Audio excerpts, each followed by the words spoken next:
All right. Thank you, everyone, for attending. I want to talk to you today about overlooked, ignored, and denied physics. I'm also of the opinion that physics has got lost in too much abstractions. When I was studying physics, I liked all of the theories and the stuff. I found it very fascinating. But in the end, overall, I couldn't make sense of it. There were so many open questions and it was so confusing. And this is why I also started out doing my own research and reading literature from other people.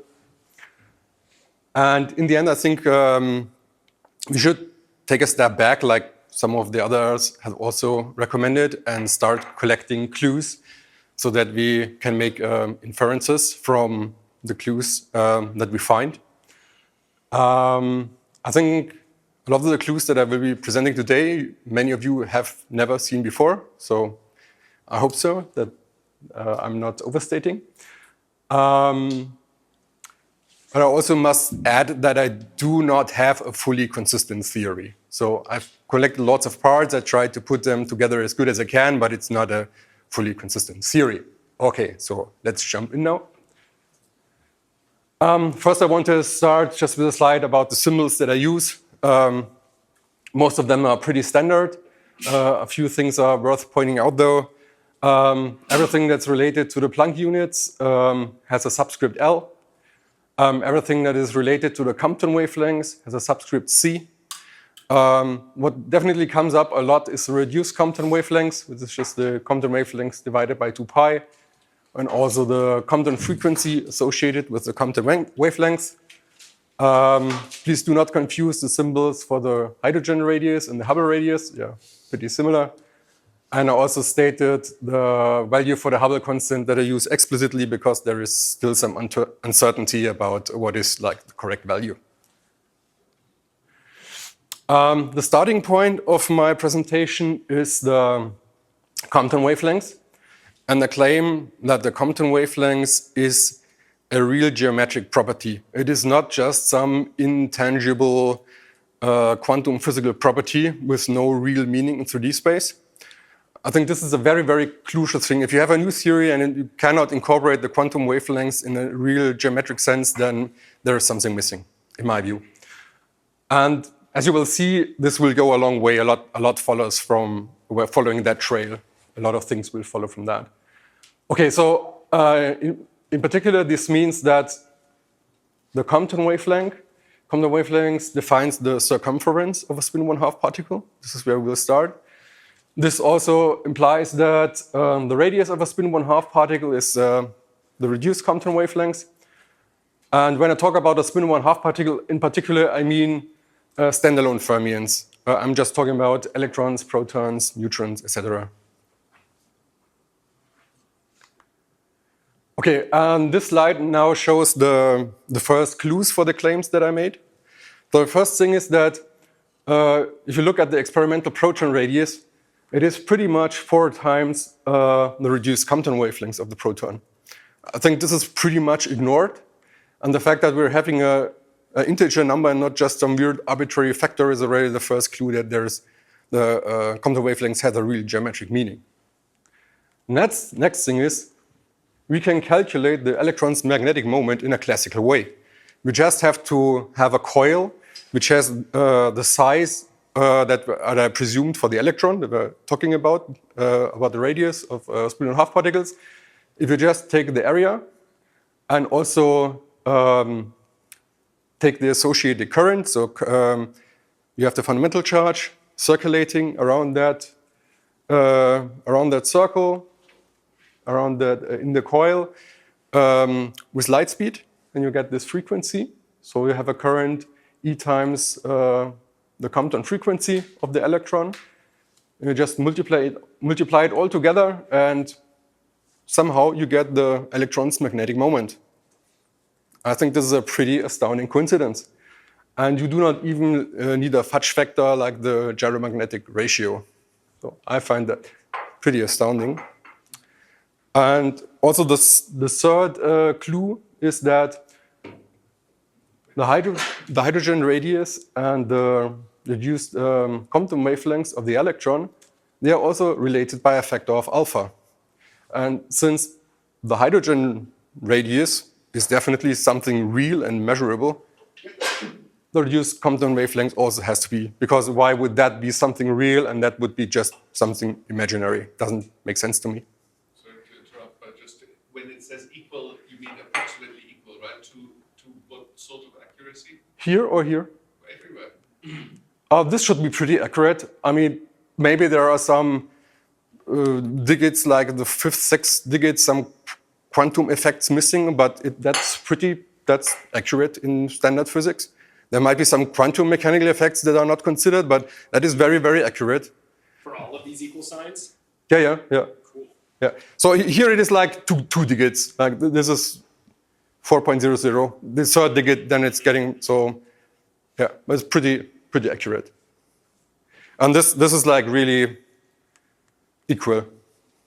Mark, are you saying for the electron's magnetic moment, you're using a classical calculation where you have Yeah, this is the classical calculation. electron Just in orbit? yeah, electron in orbit. Yeah, or the charge being distributed. The charge being distributed, actually, around the complete coil. The fundamental charge would be like distributed out equally. So the charge is spread out. Yeah, and then it's like rotating with light speed. The coil's in a circle. Yeah.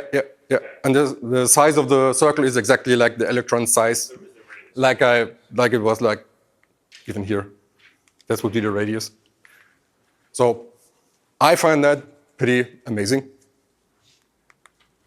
So, and this slide shows how it's possible to create a simplistic particle model that tries to incorporate the findings of the previous slide. The physical reality might be more complicated, so I'm not saying it's really a sphere, but at least it appears to be a sphere. So what we have is a spin 1/2 particle appears to be a sphere that is rotating with light speed around the equator, and it has superimposed flow dynamics. And these flow dynamics have a symmetry. And this symmetry leads to the funny fact that for calculations, you do not really use the sphere, but you use a disk, because kind of the symmetry, components cancel out, and the actual geometry that you should use is that of a disk. And this is again why when I was talking about the electron's magnetic moment and the coil, this is where that comes from, because due to the symmetry, it's actually reduced to the geometry of a thin disk. And this also leads to the funny fact that you can now calculate particle spin through just ordinary angular momentum, which I was always told it's not possible, but you can do it with I will ask more questions later, because I have some. The speed of your light speed, is it corrected with fine structure constant? No, this one is just light speed. No. Yeah. So at the equator, it's light speed. And there are superimposed flow patterns. The flow patterns are more complicated. I have not perfect equations for the flow patterns, but we'll get back to that on later slides.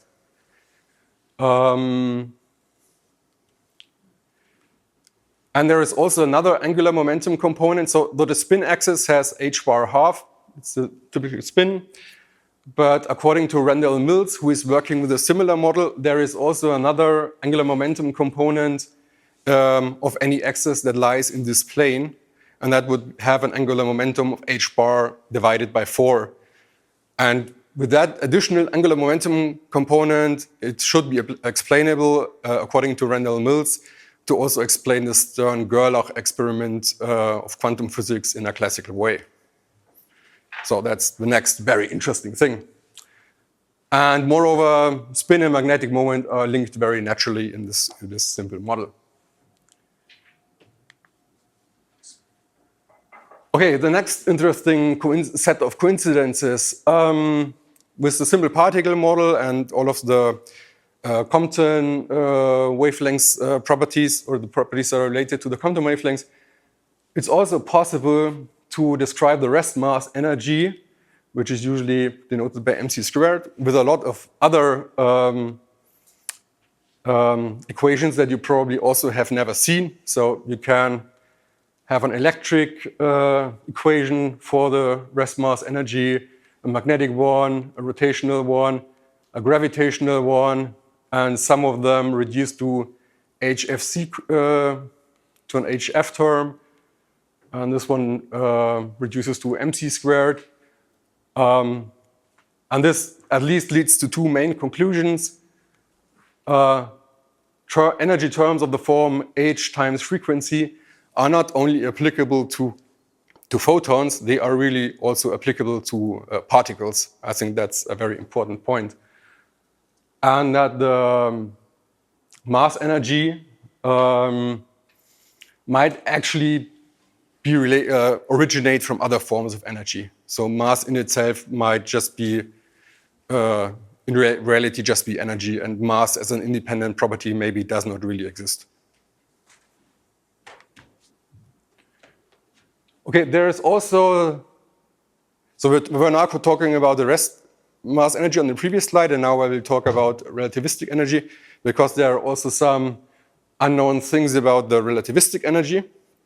There's also a very different approach to relativistic energy with frequencies. We have to use the de Broglie frequency, which is more sensible in my view than the de Broglie wavelengths. The de Broglie wavelengths goes to infinity if a particle is at standstill, which is quite annoying. If you use the de Broglie frequency, it's simply 0 if a particle is at rest, so it's like conceptually much easier. I've written the equation down here. We can also see that the de Broglie frequency is structurally very similar to the Compton frequency. And it's actually possible to use Planck's constant and the Compton frequency and the de Broglie frequency to calculate the relativistic energy of a particle. So here is like the usual relativistic particle energy equation that you will find in a lot of textbooks. And this one you probably have never seen before. And initially I was thinking that the de Broglie frequency is maybe also related to the rotation of the particle. But when reading the work from John Macken, this is an image from the work of John Macken, as I now tend to think that the de Broglie frequency is actually related to a modulation of the Compton frequency. And since the Compton frequency and the de Broglie frequency both are, I assume, to be intrinsic to the particle, my conclusion is that the relativistic energy of a particle is also intrinsic to the particle. It's not just some magical frame property, whatever, and nobody knows where it's located. It's really like in very concrete form stored inside the particle in terms of some frequency, which in turn means some ether action, whatever. And yet also another implication is that mass should rather be viewed as confined energy than a standalone property. Okay, now we're going from single particles to simple atoms. So we go to hydrogen. So in the simple particle model that I was showing, it also makes sense in the context of hydrogen. So how does hydrogen form? In the model that I was presented, the free hydrogen, the spherical hydrogen, it would expand in size and it would slow down. I was saying that it was rotating with light speed, so it would slow down. It would slow down to a speed that is c times alpha, and it would expand to the hydrogen radius or Bohr radius. And this implies already that the electron is a very malleable thing. So it's not like some hard golf ball. It's like really something that has a lot of dynamics, internal dynamics, but it's also deformable. This is what I am currently thinking. But what about the Schrödinger equation? This seems to be completely non-matching with anything on the Schrödinger equation. And I want to put your attention on that term that is part of the Schrödinger equation, 2m divided by h bar squared, which I always found to be a very strange term, because what does h bar squared mean? I have no idea what that should mean. So I was trying to reformulate that term in the context of hydrogen, which is the original context of the Schrödinger equation. And what I came up with is that you can write that term as that term, and this term is a purely electric term. It's just like the electric constant, fundamental charge, so purely electric term. And this leads me to believe that the Schrödinger equation is actually just describing an electric phenomenon. I have also on the next slide, I will talk more about that. And this also leads me to the idea that I think it was unjustified to propose a complete new set of physics based on the Schrödinger equation, is my assumption. And also think there is a fundamental charge squared and the radius of the hydrogen atom here. It is also like very clear why the Schrödinger equation cannot be applied to other atoms like helium, because they will have a different number of charges and a different size. So it makes, just with this simple rearrangement, it makes total sense why you cannot use the Schrödinger equation for something else than hydrogen. Maybe I'm saying something wrong. We can talk about it afterwards. Maybe some things are not 100% correct. I'm also not a super expert on everything. And yeah, we were also already talking about the value of the Sommerfeld constant. Alexander was already talking about that. Personally, I still prefer that the Sommerfeld constant is an equilibrium constant that is just there to balance two forces, the electric force and the centripetal force. That this is the reason why it has the value it has. I have also on a later slide we will see a similar relationship also. Okay, now it gets interesting. Higher states of hydrogen. So I was already saying that the simple particle model made kind of sense to form hydrogen, but it also makes sense when we're going to higher quantum states of hydrogen, actually. The thing is that here on the right, you see the typical textbook probabilistic clouds of quantum mechanics that are usually displayed. But there is an equivalent definition or approach that uses spheres.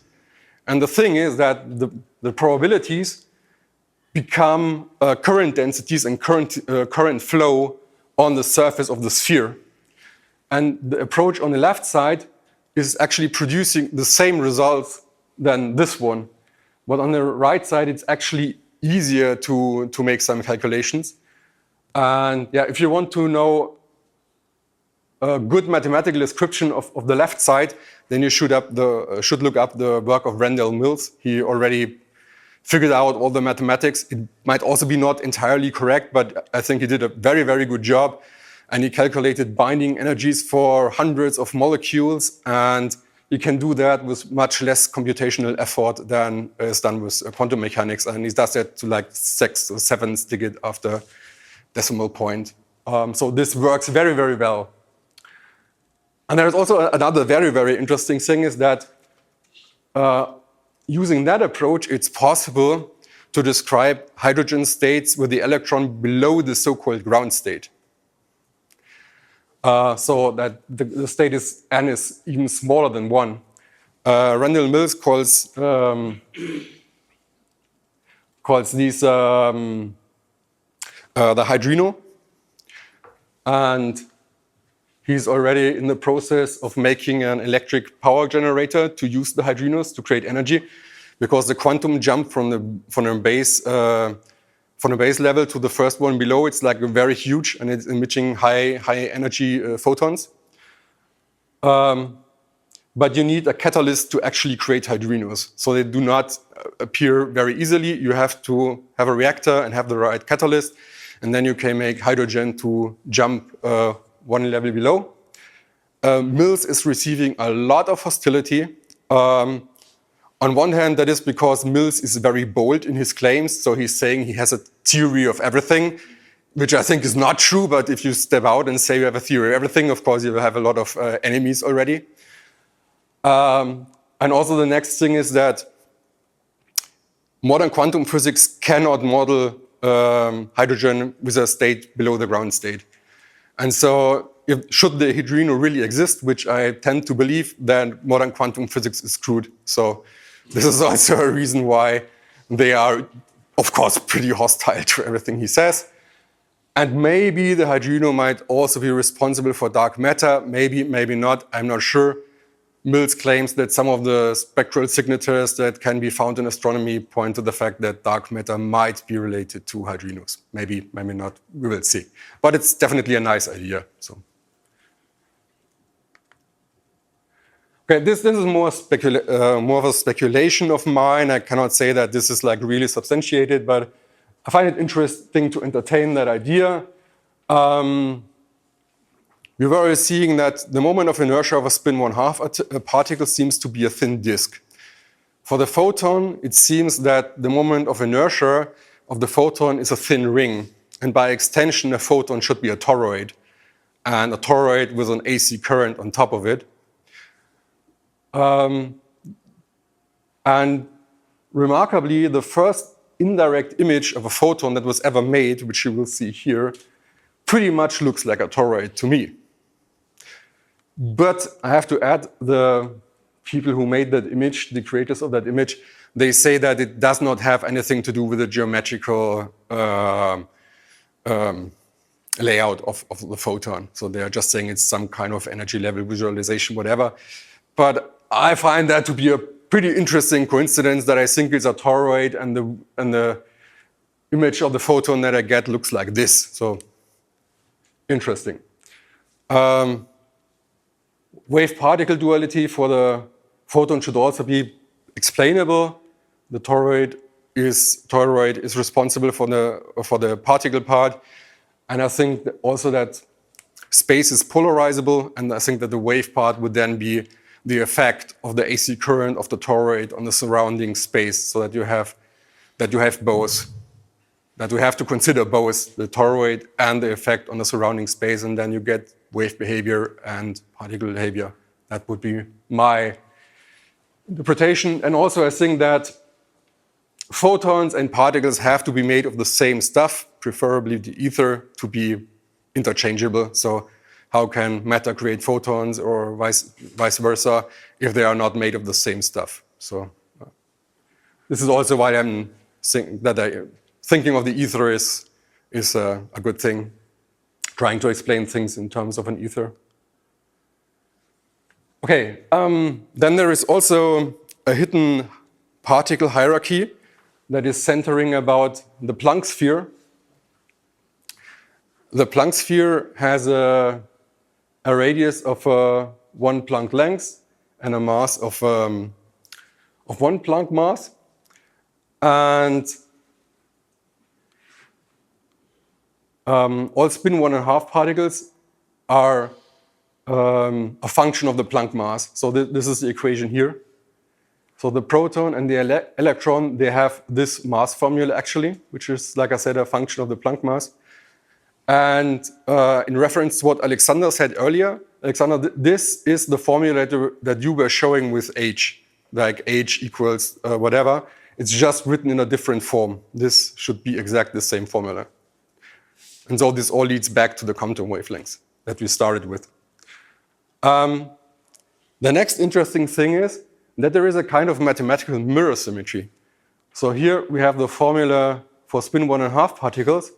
And if you look at the formula for most extreme Kerr black holes, these are Kerr black holes that are rotating black holes that are spinning with light speed, which is it's probably not possible, but that's the limit, let's say.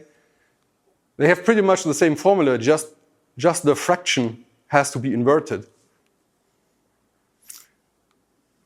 But there is also another thing by that is not exactly true, because spinning black holes probably bulge. They are not perfect spheres, they bulge, so it also does not hold perfectly. But I think it's still good enough to provide some clues about what's going on in the universe.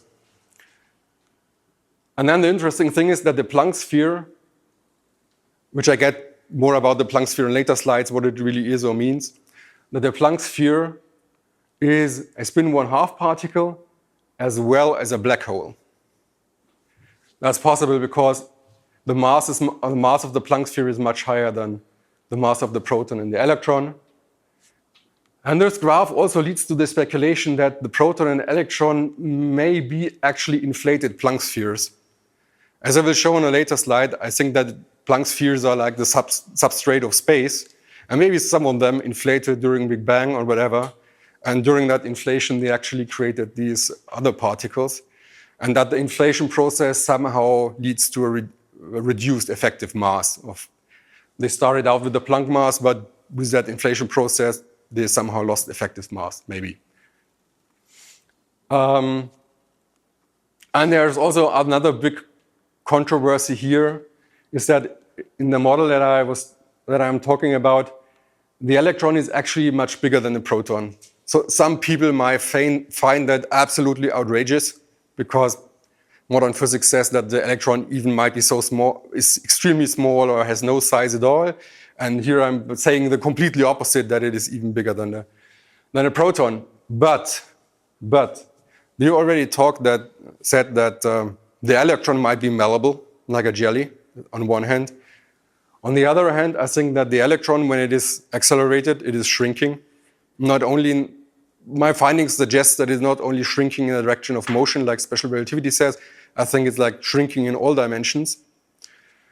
And these two facts then lead to the problem that experimental measurements made of the electron size may be very elusive. So it might be very easy to misinterpret these experiments if you're not aware of what's really going on with the electron. So this is my take on it, that the experimental data may have been misinterpreted because they're going to higher and higher energies. And of course, it's getting smaller and smaller and smaller the higher the energies get. So that might be a reason why that, although it seems outrageous, might actually be physically true.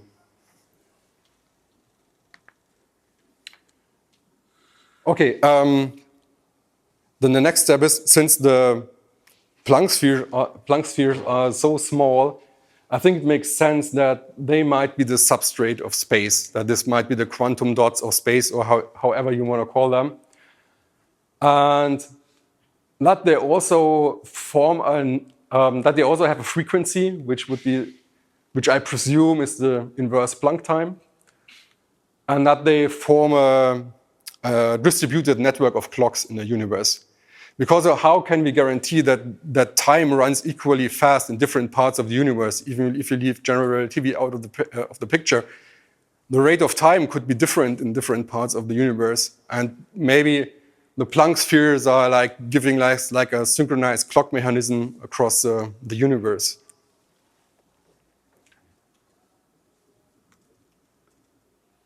And as I already said, I think that the individual Planck sphere has a mass of 1 Planck mass, a radius of 1 Planck length.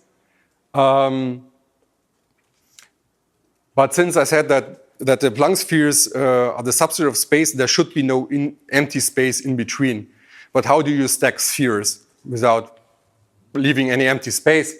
And this is why we would need the octahedrons. I will get deeper into that on the next slide, what that really means. First, I want to add that the Planck spheres maybe also have a charge.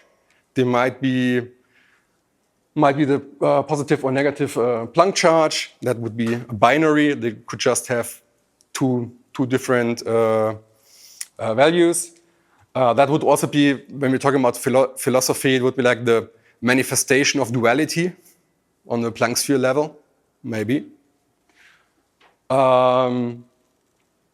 Yeah, and you also get the Planck force from the centripetal acceleration that could be associated with the Planck oscillators.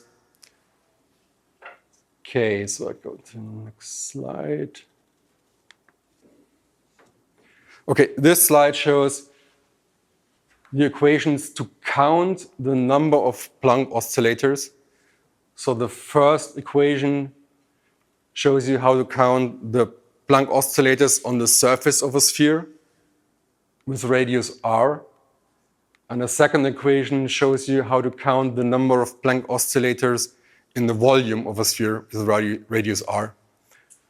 For these equations to be exact, the sphere has to be much larger than an individual Planck oscillator. So That's the limit that is needed. And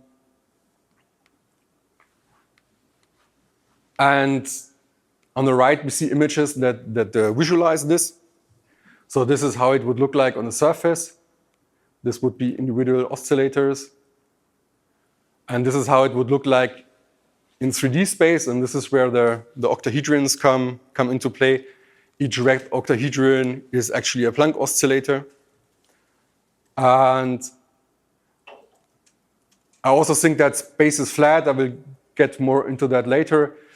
It also makes sense to assume that since an octahedron is like the perfect embodiment of flat space because it has 3 orthogonal planes. So it makes it also a perfect representative from a philosophical perspective for flat space. And I also have this funny thing with me, which shows how that structure looks in 3D. And it actually gives rise to a lot of geometric complexity because there are tetrahedrons appearing in cube octahedrons and tetrahedrons of all sizes. So this is actually a very, very funny structure. And okay, now you might think, okay, now he's completely lost it. He's gone completely crazy now. But actually, all of this ties into known physics. So, for example, what we're having here is actually also the Bekenstein-Hawking entropy. This is just a visualized form of the Bekenstein-Hawking entropy. And also, this structure here, it also gives you the zero-point energy of space. So if it is real, we don't know for sure. Maybe it does exist, maybe it does not exist.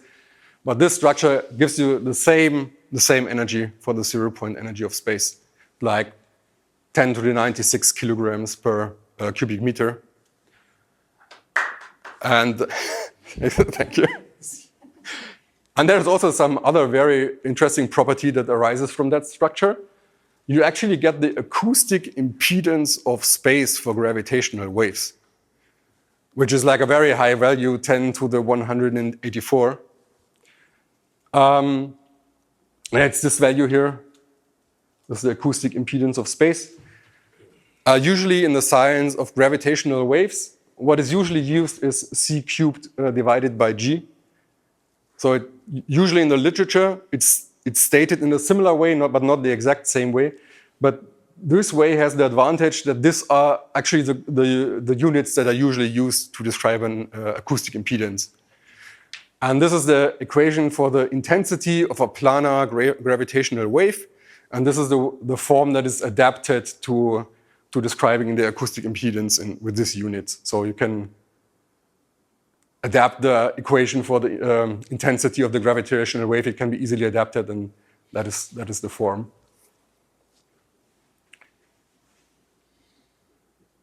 So a lot of things are actually coming together now here. And for friends of the esoteric realm, which not too many of you may be, but the flower of life pattern is actually also encoded here. So some of you may know it. I think it's a nice coincidence. Okay, then we'll switch over to general relativity. The effects that general relativity is predicting can also be achieved in flat space when you move the effects of curved space into the various physical quantities. I start with the example. So we all know that there is gravitational time dilation. But if there is gravitational time dilation, and that is physically real, that energy must also be changing in a gravitational field. What energy means, the gauge for energy also has to change. And if energy changes, or a lot of the other quantities have to change too. So you cannot say time is changing, but all the rest is not, or it's just an imaginary math exercise. That's inconsistent. So if time is really changing physically, then all of the rest has to change physically too. And here in that table, you see the factors that would come out to get the same predictions like the Schwarzschild metric gives. So for time periods and frequency, that's the factors that you would expect, and these are the exact values or the exact factors, and these are in its column to the right. It's like the linear approximations. Energy also scales like frequency. Interestingly, force remains constant. Force does not change.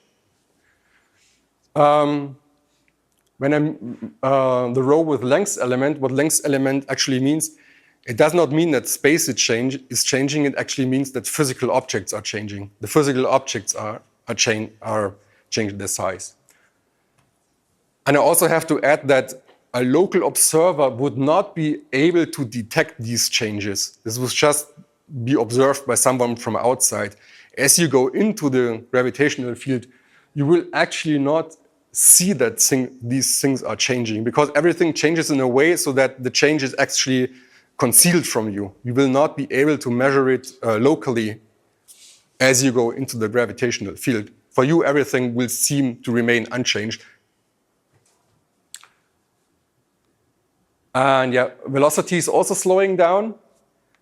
And this means in the absence of acceleration. So if something goes in that actually does not feel any acceleration, it would still slow down from the perspective from someone outside of the gravitational field.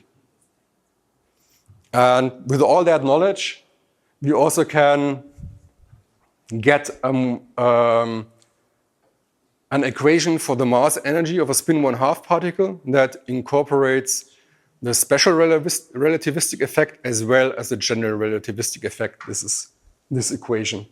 This is how the mass energy would change with special relativistic, considering special relativity and general relativity.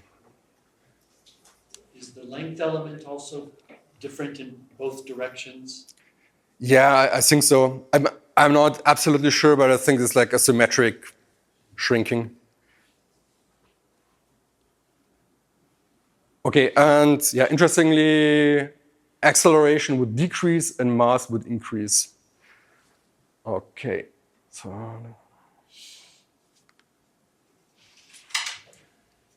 then tests of general relativity. So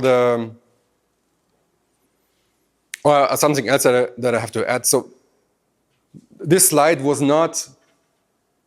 this does not constitute a new theory of gravity.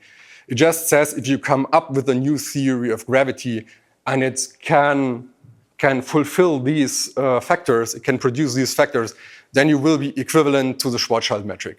So if you come up with a flow model and your flow model predicts that the quantities change in this way, you will be on par with the Schwarzschild metric and general relativity.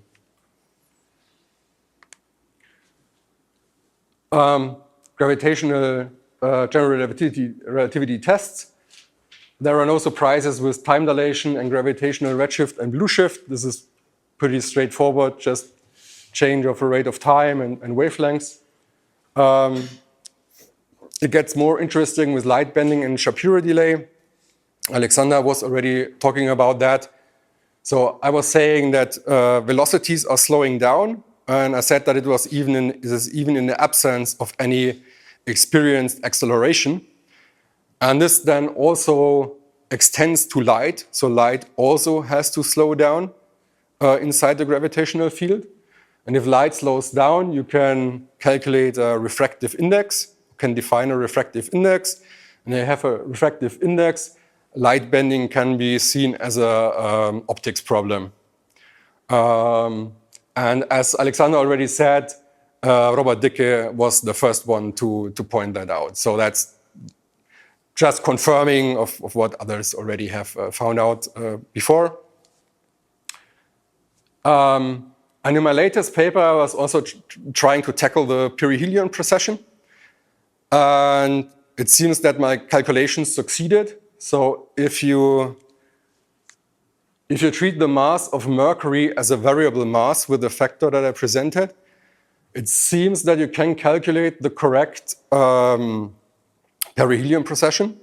I have a printed version of my latest paper with me, so whoever is interested to see the details of that calculation is invited to take a look at it. I have to add, though, that maybe there is still some conceptual issue, so it might not be completely free of flaws or whatever, but the math worked out, and that, I think, is already a good start.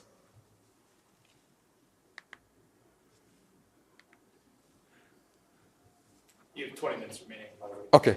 Okay, that's good. That should work out.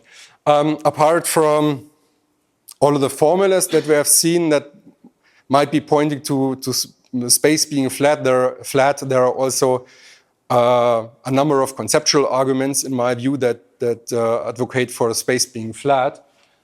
I think someone already said it, or maybe it was Henry, that the Schwarzschild radius already follows from escape speed. You just take the Newtonian escape speed, you say, okay, just add the additional assumption that there is a speed limit, and then you have that equation, and you just rearrange for r, and you have the Schwarzschild radius. So actually Newton was in some way already predicting black holes. Yes, and people who've modeled flowing space with black holes, they say that it's a flat space. Yeah. Yeah. The next thing is that curved space can't push against an object blocked from free fall. So if you have an object and you block it from free fall, then if there really is just curved space, it should not experience a force, because how can curved space push against a blocked object? And if you tell me that curved space is pushing against a blocked object, an object blocked from free fall, then it's again a force, and you were always telling me, no, it is not a force. So like, what's going on? So I think this is like a very good conceptual argument against curved space. Why and how mass bends space? No one knows. G itself is not derived by general relativity theory, as Alexander was already pointing out. Our observable universe seems to be a black hole, or at least close to being one. I will get to that also on one of the next slides. The refractive index n for light indicates that space can be considered to be a medium. Planetary perihelion precession may be explainable by variable mass, and you don't need a curved space for that. Fundamental forces may be explainable by wave phenomena. There is some interesting work from John Macken, and I think Chantal is also going in that direction tomorrow. Time is phenologically and experientially different from space, so why have a combined space-time? Newtonian gravity, the equation for Newtonian gravity, can be obtained from the Schwarzschild, from the black hole horizon of a Schwarzschild black hole. You can check the work of Erik Verlinde. He has shown that. The equivalence principle may not always apply. See the work of Michael McCulloch. I think Alexander knows Michael. Space itself has distinct properties: propagation speed, energy density, that might be the 0-point density we're talking about, and acoustic impedance. Incompatibility of modern quantum physics with general relativity indicates that one or both theories are wrong, or at least, I mean, of course they make correct predictions, but they might, on the physical level, on the explanatory level, descriptive level, they might still be wrong, despite all of the correct predictions they make. The strong force might be the close proximity behavior of gravity, a strong claim, I know. I also have a slide on that. That indicates something in that direction. And Minkowski space may rest upon arbitrary assumptions like constant speed of light, and yeah, there might be some issues with that, and also like the combination of time and space into a combined space-time. So Minkowski space might also have its problems. Gravitational potential energy. So in electromagnetism, the potential energy is stored in the field. So the Poynting vector is related to that. But the same concept does not carry over to gravitational fields. There, the potential energy between two masses is not stored in the field. That doesn't work. And if you ask the question, what actually is gravitational potential energy physically, nowadays you usually get an answer that involves space-time, bent space-time. But there is actually something much more interesting, much more classical explanation. So what you can do is, I was already talking that the mass energy inside the gravitational field is changing. And what you can do is, if you take the difference between the mass energy at two different positions in the gravitational field and calculate the difference, this is exactly your gravitational potential energy. It's pretty exact. So this is probably the real cause of gravitational potential energy, is like how the mass energy is changing inside a gravitational field. But as I already said, a local observer is not possible to measure these things, because for him things all change in a way that this is concealed from him. And this is why physics accounts for that as the gravitational potential energy, because it's a kind of invisible change for a local observer.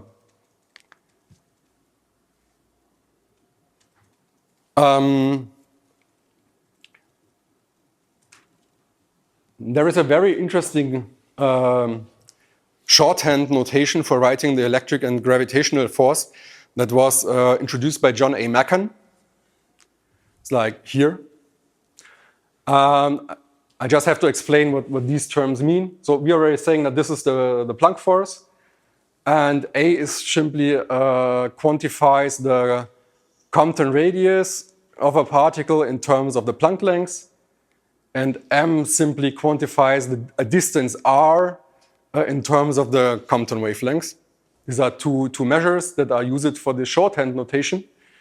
And curiously, it's possible to write the gravitational force in this form. It's exactly the same as the Newtonian gravity. And you can write the electrostatic force like this. And what's now very, in my view, remarkable about this is that the gravitational force and the electric force, they are pretty similar structurally. There are only two differences. The power of A sub beta is different. Here it's to the power of 1, and here it's to the power of 2. And here we have an additional Sommerfeld constant. To me, it's pretty remarkable to have this similarity, structural similarity for two forces who should not have anything in common. But still in this notation, they are quite similar. And starting from that, it's also possible to go from here to planar wave equations. This is possible because the Planck force, which is c to the power of 4 divided by g, can also be written as a planar wave equation.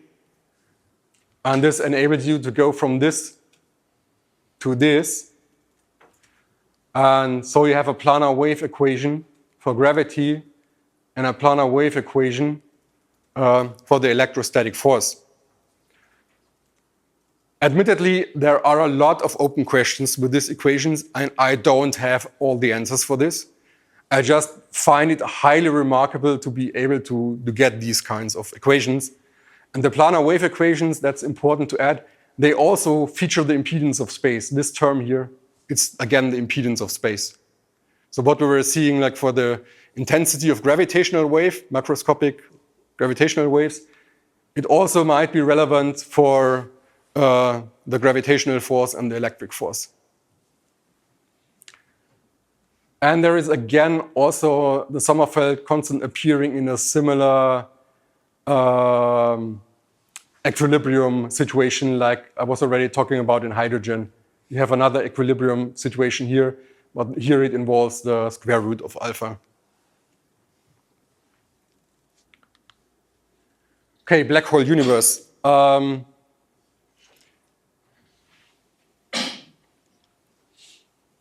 So here, this is the size of the observable universe, approximately. And if you assume that the universe is a black hole, and take the black hole mass for that radius, and just divide it by the Cartesian volume of a sphere, what you get is that the observable universe has this density, and this is exactly the critical density of general relativity theory. So if you take the observable universe, say, okay, it's a black hole, divide it just by the ordinary flat space volume, you end up with the same result that general relativity is predicting for flat space. So this is another argument for that our observable universe is a flat space, and that and NASA was also validating that result with its Wilkinson microwave anisotropy probe survey. Complicated name, I think the short one is YMAP, the YMAP survey. It also came to that conclusion or to that value. And this suggests that, as I said, the observable universe might be a non-rotating black hole, or at least it is close to being one. The space of a universe is overall flat and has no central singularity.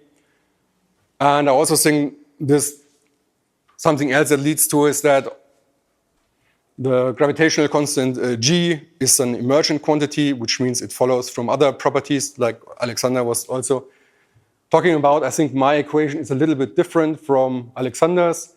I think that this equation is correct or accurate in case the universe is isotropic on large scales, which might not be true. I think this is still debated if the universe is really isotropic or not. But if it is, then this equation should be correct.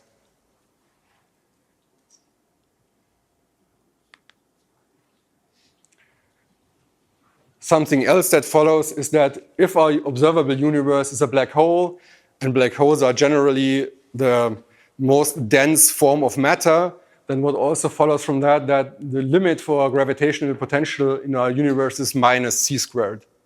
This is also something that Alexander was already touching on, because the units of velocity squared and gravitational potential are the same. How much time do I have left?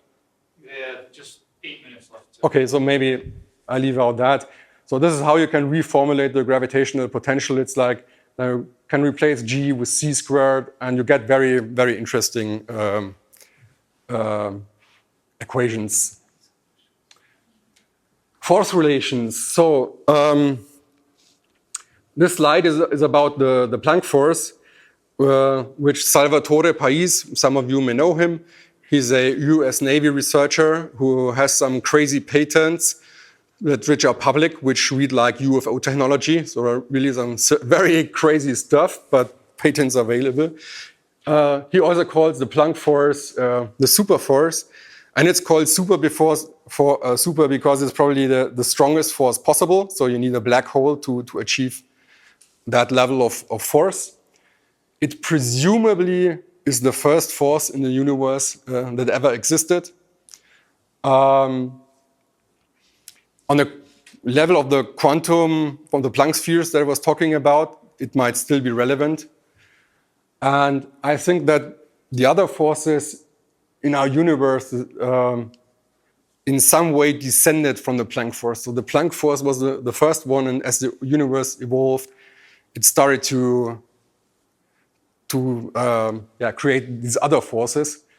And if you start to rewrite the usual equations in terms of the Planck force, you get these equations that you probably have never seen before. It gives absolutely the same results like your ordinary equations. But these equations have the advantage that it's much more easy to see the relative strengths between the different forces. And I have to add something here. Why I'm writing here the strong force with that formula? That seems a bit weird. The point is that if you calculate the force for the proton radius with that equation, you approximately get the strength of the strong force. So surprisingly, this lands you in the right ballpark if you calculate the strong force. So therefore, I call it an approximation of the strong force. And then the next thing that happens is, okay, from that force to that force, you just have to add an alpha and you are arriving at the electric force.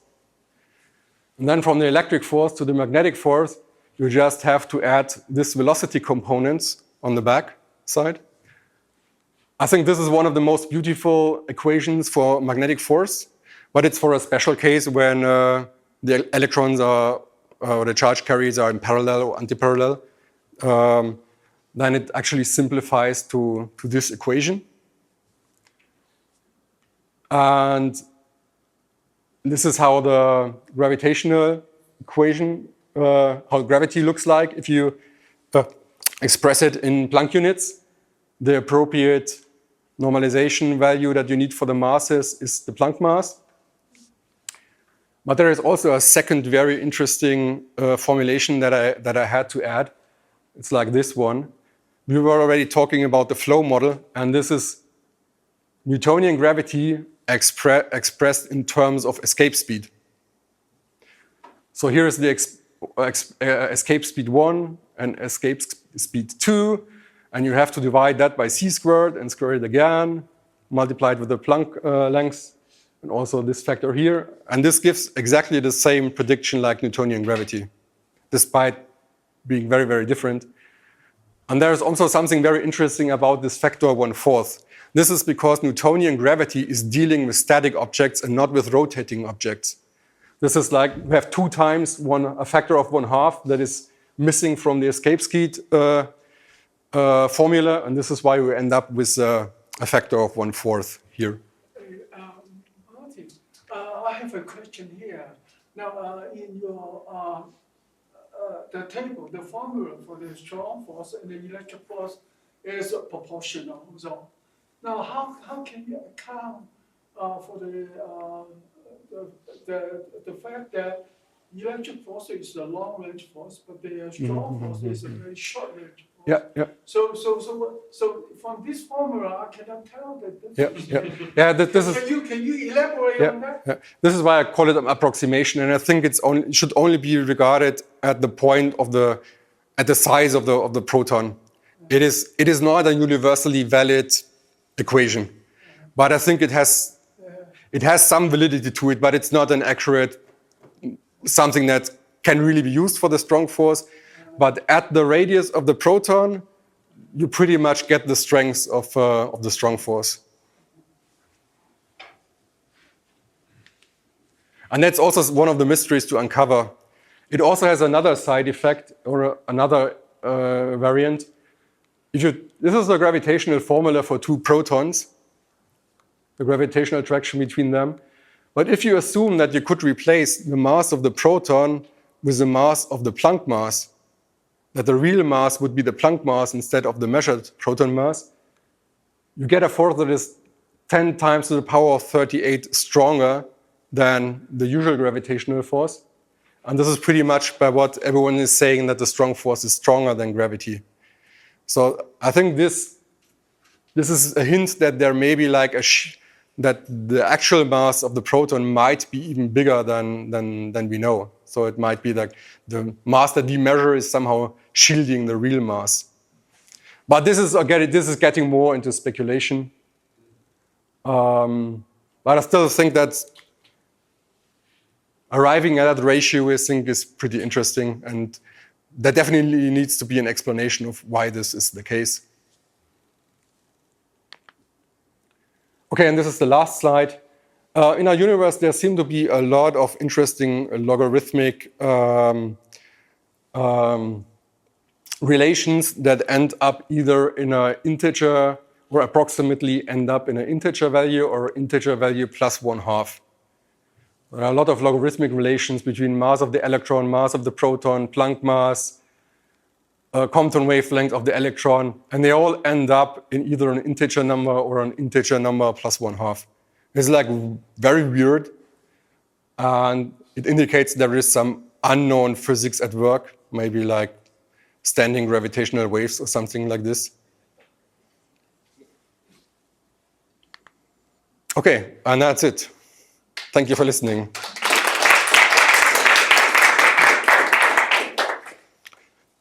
Andy. Amazing stuff, and it correlates with a lot of theories I have come up with, like, I think the flow is due to the strong force, is a strong force phenomenon. But one question, you have this Planck mass. How can space have mass? How could other things move through space if they're hitting a Planck mass, which would stop them cold if their mass is much lower?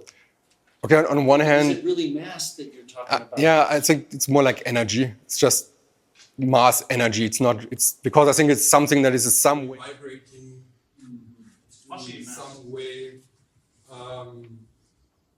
But not really. Mass is just another way. Or, like I said Mass earlier, energy. mass energy is actually Yeah. the real thing, and this means that something is vibrating in some form. Yes. There is some internal Oscillation, internal vibration. motion. Yeah, there is something going on, and it can be expressed as mass, but it really is some kind of energy, some kind of wavy action or oscillatory action is going on. I think that the spin half is more fundamental in structures than spin one. What do you think? I have not delved into that. I cannot give a good answer to that. Thank you. Just for very, very short remarks. In terms of electron clouds, again, thank you for restoring my sanity. There are endless examples in biological chemistry where you cannot really, it's impossible to think about electrons as point charges moving at probably FTL speeds and still be able, without them having different shapes, you cannot really explain lots of biochemical reactions. Yeah. You cannot explain the shape of the DNA. You cannot explain why, what happens when the stuff from the smoke, the tobacco smoke, intercalates into between the base pairs. So if you want examples, real life examples, including electron atomic force microscopy, there are on this topic there are tons. We can find them easily. On the particle hierarchy slide, there's one thing I'm missing there is that black holes have three actual parameters: the mass, the rotation, and the charge. So I was wondering what would happen if you had the third axis for the charge. How would the planes look like? Because obviously the proton and electron would not be on the same line anymore. They would be on the completely opposite sides of the charge axis. Yeah. So perhaps that would help. Really interesting to you. I'm also not. I'm actually not sure about our charge. I wonder if black holes maybe are mandatory to be neutral. I'm not sure. I'm not sure if you have any observations on the charge of black holes. I mean, it's impossible to say at the astronomical scales, but in principle they should be. So, just a thought. Yeah. I don't want to hog too much time. Geometry about the geometry of your atoms of space. I too have been trying to solve this because I'm interested in the river model, but from the bottom up. So I'm trying to find out what would be a fluid which has quote unquote molecules which allow zero viscosity flow. This is not obvious at all how to do that. And what you have here is very interesting to me because it looks like a zero energy limit of what I've been doing. So I think there is a very easy way to marry the river model with this. And finally, observable universe non-rotating. There are where I've seen some more a little bit more speculative work, wondering if it is true that it is non-rotating, or because perhaps it is, and you can Actually, the overall universe might be rotating. So there is also a difference between the observable one and the full universe. So maybe the full one is rotating, but the observable one, that's like so little that we actually don't detect so I it. was wondering if you have your comments on this, if you see this works. Yeah, the overall universe might be rotating, maybe. And there has been some recent discussion about spin of galaxies and if that indicates that that the universe is rotating. Okay, Mr. Chang? Yeah, I agree with you that it's not a good idea to use the curving space-time to explain gravity. And you list a number of reasons, which is very, very helpful, okay? But to me, I think the overwhelming reason against that idea probably is, well, I hope someone can address that to me, there's no physical mechanism to explain why the presence of a mass will curve the space-time. This bothers me a lot, okay? how and I why. think this is Yeah. really overwhelming reason. So I don't know whether anyone, over here would have any explanation for that. But I can maybe give you an account of like why people came to this. I mean, initially, people started questioning whether we might Can you speak a little bit louder? Sorry, because my hearing is people very started bad. questioning whether we might be in a non-Euclidean space, and they wanted to determine this experimentally. And so they decided that we would determine the geometry of space by measuring how light curves, for example, or something like this. Are you talking about the accident experiment of the light diffraction? Or what? No, just asking, speculations in the late 19th century. And then what happened is, what Einstein was doing when he's referring to curved space is just defining space's geometry in terms of the behaviors of solids and rays of light. I think before time. Person defined, but I know he Can we ask questions? Yeah, next one. Yeah, I think Jan had also a question. More a remark than a question. So you didn't mention Dirac's large numbers explicitly, but they are baked very deeply into the equations that you showed, for example, where you related the electrical and gravitational. Yeah, I've also done playing around with that a little bit in a paper of mine, but I've excluded it from the presentation. You seem to be interested in the same coincidences as Alexander, just phrasing them very differently. Yeah, coming from a different angle, maybe you're adding something. I've read Alexander's books and videos, so I'm very inspired by what he is doing. Yeah, a brief comment here.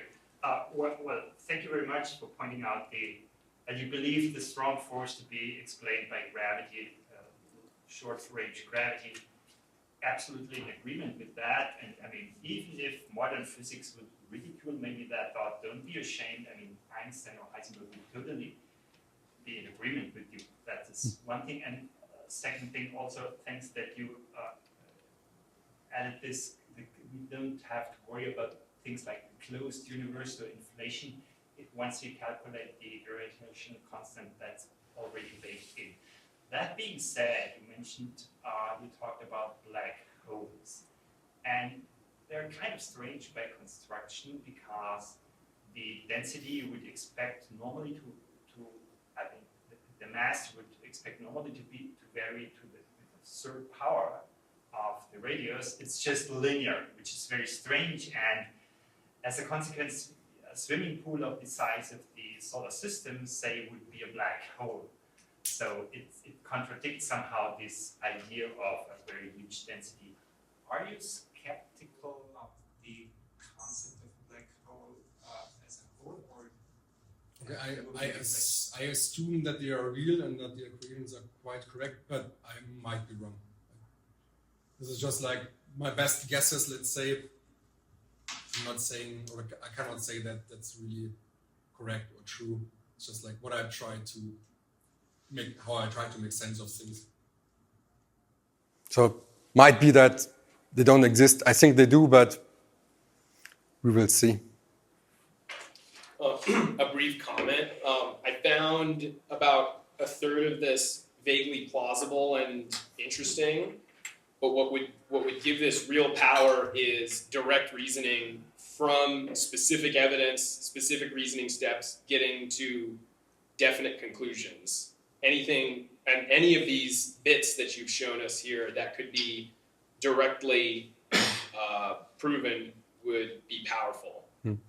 I think it was you that already said that some of the greatest minds failed to do that, right? So I think it's actually not that easy. So no, it's not easy, but it's would give us a lot more power. Yeah.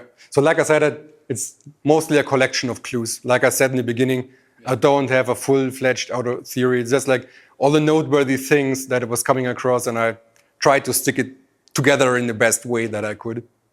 So maybe some of you have found some things where he can start building out or integrating in his own stuff. So then a lot would have been won today. So. Oh, sorry. when you talk, it's interesting, you talk about the possible structure of the space. Now, when you look at the question, so a natural thing must come to your mind is that what is the material that make up this structure? What could be the physical property of this such a material that make up the structure of space? Again, can someone help me with the question? Yeah, what could be the physical properties of this stuff that makes up this spatial structure you're talking about? Like what properties does it have, is this question. Yeah, this is the properties of the Planck sphere that I was assuming, but this is, of course, just a best guess or trying to... I just thought it makes sense to use the Planck sphere because it was kind of this symmetry point or center point, and that it makes like a good candidate for what might be the most basic structure of the universe. Yeah, the substrate. Are they light rays and structure through the energy flows everywhere? So I think this will also be an elastic solid. So Chantal is talking tomorrow. I think this can also be interpreted as an elastic solid, and Chantal will talk about this tomorrow. So Yeah, maybe we'll discuss that. Yeah. Try. I just see if we have any similar idea, so we can compare notes. yeah. So there might be some connection. Yeah. All right. Yeah, wonderful. Thank you very much.